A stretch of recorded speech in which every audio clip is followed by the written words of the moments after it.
dúvidas, está na hora do modo One for All, protagonismo ser ativado. Hello, Ardo, domo, meu querido e minha querida Kohai. Sejam muito bem-vindos para mais um vídeo de Boku no Hero Academia, episódio de número 75, onde eu irei ressaltar tudo que eu achei, como foi e o que eu gostei desse episódio, por conta de que a quarta temporada já está sendo bem épica e estamos apenas na metade dela. Agora, se você for notar, a gente já teve o show do Kirishima, a gente já teve Sun Eater, a gente já teve Mirio sendo fantástico, e agora faltava ter o nosso querido Izuku Midoriya mostrando por que ele é o protagonista. Mostrando que, tipo, eu ainda tô aqui, não foi mostrado a melhor parte. E agora que começou o show do Midoriya, eu diria. Porque, sério, ele já chegou dando um soco no Tizaki, deu um baita de um chute e, pelo que está dando a entender, vai ter uns ossos quebrados. Porque ele vai com One for All 100%. Mas sobre isso, a gente fala logo. Para todo caso, foi um episódio muito fantástico, eu acho que ele foi muito emocionante. E a gente queria ver isso, porque eu notei que muitas pessoas já estão sentindo falta do Midoriya. Eu vi isso porque muitas pessoas, muitos inscritos comentaram.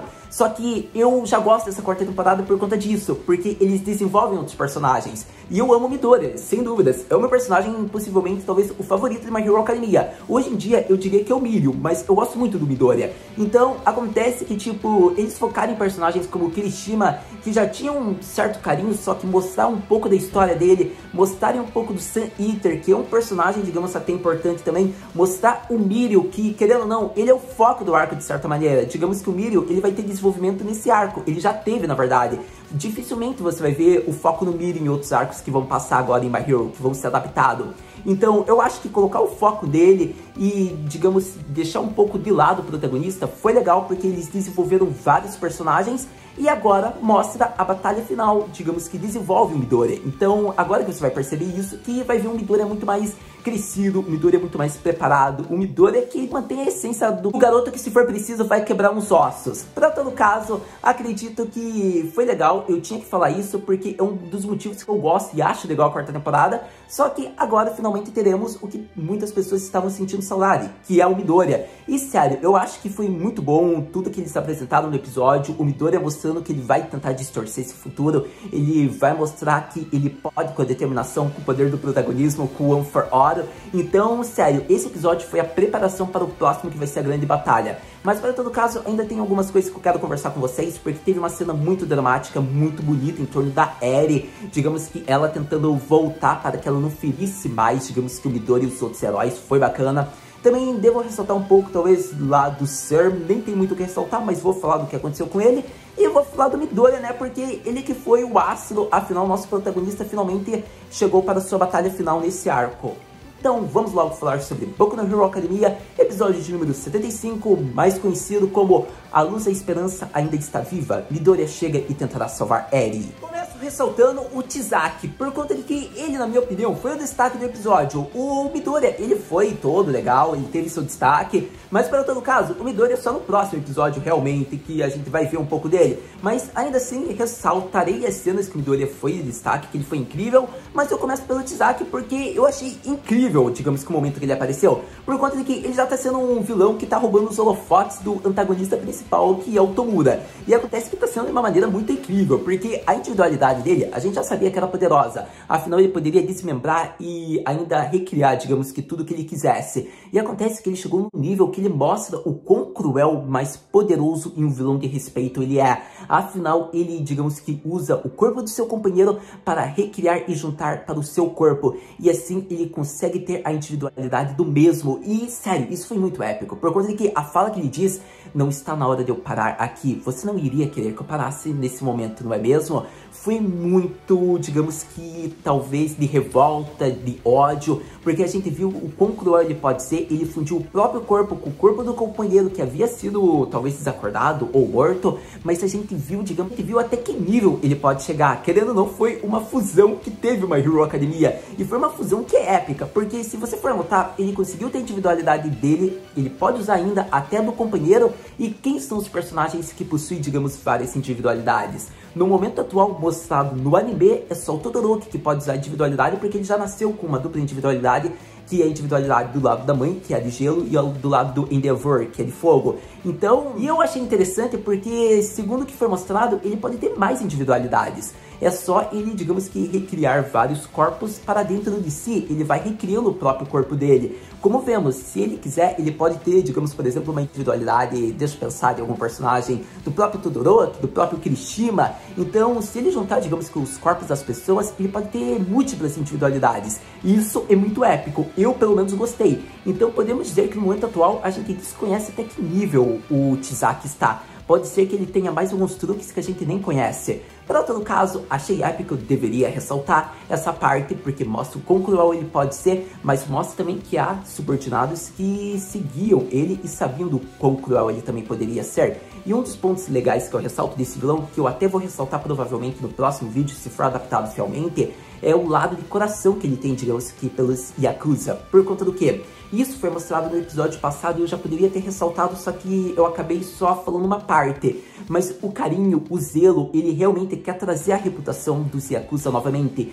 E isso é algo de destaque, por conta que ele é grato. A gente viu isso no episódio passado. Então, é aquele vilão que a gente critica, a gente odeia, mas a gente até gosta, porque ele é um vilão de respeito, ele tem um propósito. Então, acontece que, sério, eu tinha que destacar essa parte de Chisaki, porque foi muito épica, a forma como ele está agindo, a forma como ele é poderoso e ele tem um objetivo, de certa maneira, que na visão dele é correta. É legal de ver, porque ele realmente quer trazer a reputação do Yakuza novamente, só que ele está seguindo por um caminho que é doloroso e que muitas pessoas não iriam seguir. E mesmo assim, ele teve subordinados que seguiram ele. Então, foi muito bom isso. Para todo caso, obviamente, se for o foco, mais uma vez, disso, eu vou focar no episódio que vem, porque eu acho que vai ser legal se eles focarem mais um pouco nesse personagem, no Chisaki e no propósito dele.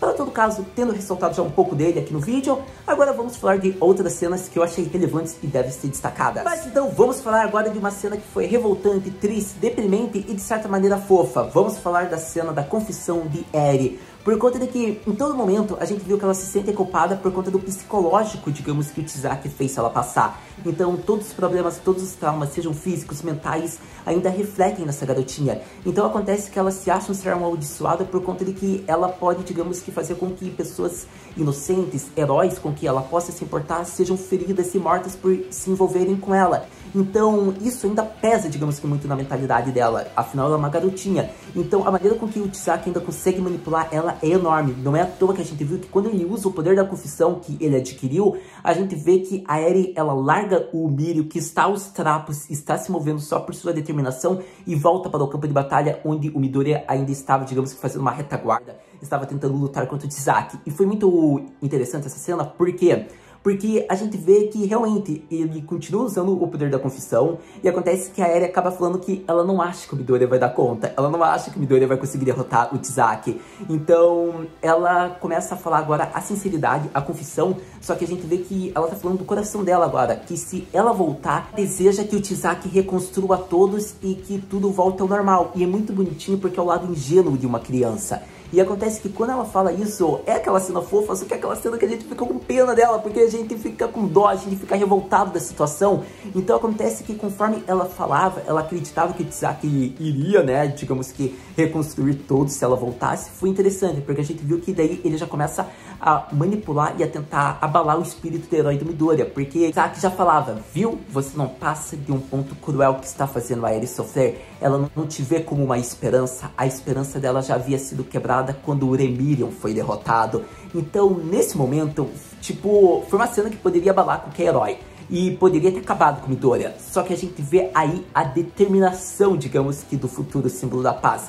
Afinal, a partir dessa cena, a gente vê o Midoriya mais do que tudo determinado. A cena foi rápida, mas foi épica. Afinal, já estávamos no final do episódio e essa cena gerou arrepios no nosso corpo inteiro, porque falamos, esse é o Midoriya que eu conheço, esse é o bebê que eu tenho orgulho. Por conta de que, basicamente, ele só foi tirando as estacas do corpo e ele fala, por mais que você não peça, por mais que você não queira minha ajuda, você está em lágrimas. Por mais que eu não seja sua luz de esperança, eu não irei deixar ninguém ser morto aqui e eu quero lhe salvar. Então, a gente vê que o modo One for All provavelmente já tinha passado em 50%. Digamos que o teto é quebrado, ao Chaco-chan já chega e o episódio se conclui assim, com a hype para o próximo, onde veremos o confronto entre Midoriya e Chisaki continuar. Sem dúvidas, foi um episódio de fazer com que a gente ficasse impressionado desde o começo até o final, por conta de que só foi a preparação para a grande batalha que está por vir. Mas acredito que devo ressaltar meu querido protagonista, Izuku Midoriya, que eu não falei muito dele, não é mesmo? Então,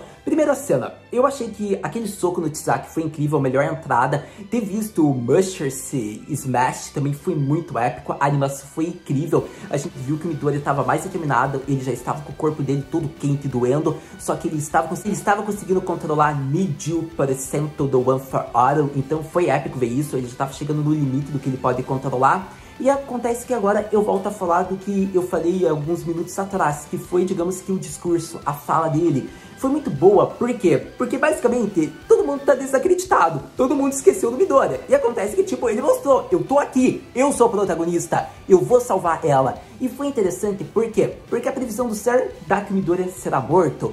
Tanto ele como o próprio Ser, como todos vão ficar cheios de ferimentos, a Eri pode ser levada e o Tizaki vai conseguir fugir. E acontece que é essa a previsão do Ser. Só que como o próprio Midoriya diz, se essa é a previsão que ele teve, eu vou distorcê-la, eu vou fazer o meu futuro. E isso foi legal. É um pouco protagonismo, mas isso já é mostrado em várias obras. E eu gosto de My Hero Academia, porque o Midoriya, ele faz aquele protagonismo ser gostoso de acompanhar com ele. A gente vê que ele tem a culpa ainda por ter abandonado a Eri, por ter deixado aquela mão dela ser solta. Ele guarda essa tristeza, ele guarda essa culpa. É como eu falei no vídeo do Mirio, ele sente todos aqueles sentimentos basicamente que o Mirio sentiu. Por conta que o Midoriya, ele quer ser o símbolo da paz. Ele não quer que ninguém se preocupe com ele. Só que acontece que como herói que quer salvar milhares de pessoas, como ele se inspira no seu mentor, o All Might, ele ainda tem esse sentimento de revolta, esse sentimento de ódio por si próprio, por conta de que ele não pode se considerar, de certa maneira, um herói. Afinal, como é que ele deixou uma garotinha voltar para o inferno, voltar para o Tizaki e ser, digamos que, ferida, ter sido feito vários experimentos nela e ela ter vários traumas mentais como físicos. Então, acontece que o Midoriya, ele não consegue ainda esquecer daquele sentimento, e ele se culpa muito por isso, porque o Midoriya, ele ainda não tem, digamos que, a experiência que o Mirio tem, só que acontece que ele tem o desejo de se tornar o melhor dos heróis, ele quer salvar a pessoa já na hora, ele não quer que a corrente de sofrimento continue. O Midoriya, ele teria salvo a Eri, teria fugido com ela naquele momento que ele se encontrou com ela, ele não queria largá-la, só que ele foi muito pressionado pelo Mirio, e acontece que ele teve que seguir, né, o plano do Ser tudo, só que acontece que por ele teria feito algo, e acontece que é essa a culpa do Midoriya, por ele ter soltado a mão da garotinha. Foi como eu já ressaltei, por isso que eu só concluo dizendo, o Midoriya, ele tem essa culpa, e isso é o combustível que também move ele, porque como ele quer ser um herói que salve milhares de pessoas, como é que ele não salvou uma garotinha? E é isso que está fazendo com que ele fique determinado também. E após ver que várias pessoas se sacrificaram nessa missão, várias pessoas estão feridas, mas deram esperança para que eles continuassem e chegassem até onde ela está, ele não pode deixar que a esperança de todos seja quebrada nesse momento. Então, é outro ponto que foi mostrado e eu gostei, porque agora o Midoriya está carregando o sentimento de todos, não é só o seu desejo de salvar a Eri. Então, foi muito épico isso, porque é aquela cena de protagonista que a gente se emociona. E acontece que a gente vê, como eu disse, ele tá desacreditado, só que é isso que eu gosto do Midoriya. Ele vai mostrar, por mais que ele já tenha sido criticado, que ele tem movimentos previsíveis, isso a gente já sabia desde que o Kacchan criticou ele vai mostrar agora as suas habilidades, a sua determinação e um One for All de um jeito, talvez que tenha risco para o seu corpo, talvez sim, mas vai mostrar que ele está realmente determinado a querer proteger a garota. Então, acredito que praticamente eu falei tudo que eu queria falar desse episódio, do sentimento do Midoriya, por conta de que ele não vai deixar ele ir mais uma vez, ele não vai abandonar, ele não vai deixar mais ninguém ser morto, ninguém ficar triste, ele vai fazer de tudo para proteger, digamos que, quem está ao seu redor. E a gente viu isso, não é à toa que ele já começou a se preparar e a cena acaba, né, com ele quebrando, digamos que, aquela estaca e quebrando já a blusa dele, digamos que o uniforme. Então, provavelmente, o Midoriya já passou aí dos 40% do One for All. Agora ressaltamos a cena da união da Liga dos Vilões, por conta de que eles tiveram uma aparição bem curtinha, mas que é interessante. Por conta do quê? Porque eles já armaram um plano que o Tomura provavelmente vai ficar feliz. Afinal, se os Yakuza e os heróis lutarem, no final o vencedor vai estar exausto, vai estar esgotado. E isso vai ser bom para eles, porque assim eles já derrotam também quem for o sobrevivente. Ou seja, se o time do Midoriya vencer, o Midoriya vai estar exausto com os seus companheiros. Então provavelmente os vilões vão fazer algo, seja sequestrar, como aconteceu com o Bakugou, ou até mesmo aniquilá-los ali. E acontece que se for a Yakuza, basta o Tomura acabar com eles uma vez por todas, porque eles também estarão esgotados. Então Então, o plano que foi feito ali pelo Twice e a Toga, tipo, concordou, foi muito interessante e promete, porque não foi mostrado os detalhes bem sobre isso, mas é o que a gente pode interpretar que vai acontecer pelo que foi mostrado no episódio. Mas, tendo falado dessa parte, acredito que agora vamos falar de outra cena que ainda é interessante ressaltar. Acredito que agora devemos ressaltar ainda a cena que foi interessante do episódio e deve ser destacada, que foi o orgulho de um mentor. Afinal, o Sir Nighteye, ele pode ser um personagem que você pode amar ou odiá-lo, você pode achar ele insuportável, mas você tem que concordar que a cena dele orgulhoso do Mirio foi muito bacana. Por conta de que, realmente, ele é um personagem que a gente pode discordar ou concordar com o ideal que ele tem. Só que algo que foi legal ver, foi ver a atitude dele feliz por ter visto que o seu pupilo seguiu os seus ensinamentos. Afinal, tudo que ele passou, tudo que ele falou, digamos, o Mirio seguiu à risca. O Mirio teve várias experiências com o Ser e utilizou no combate, digamos que contra o Tizaki. E ele sempre via o próximo golpe, ele sempre tentava desviar. Então, digamos que quando o Mirio ainda estava perdendo a sua individualidade, também o que salvou ele dos golpes do Tizaki também foi as suas técnicas, que ele aprendeu graças ao seu mentor. Então foi uma cena interessante porque ele realmente estava ferido, estava exausto, mas ele chegou até aquele ponto graças aos ensinamentos.